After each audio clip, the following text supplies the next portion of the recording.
Hello guys, in this tutorial you will learn how you can mark tasks as well as to-dos and habits as complete in the Habitica productivity app. So let us guide you through it. Launch the Habitica application and here on your home screen navigate through the type of tasks below, like habits or dailies or to-dos.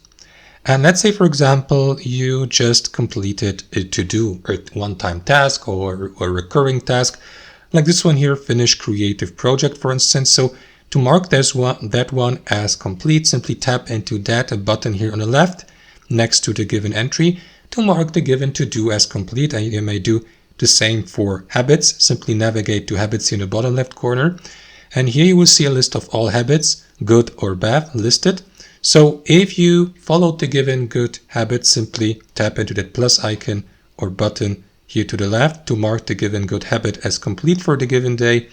And if you haven't followed that good habit, you may mark it as a bad habit, in this case here a negative, by tapping into that minus here to the right. So indicating that you haven't followed the given good or positive habit this time or for the given day. So that's how you mark tasks as complete in the Habitica application.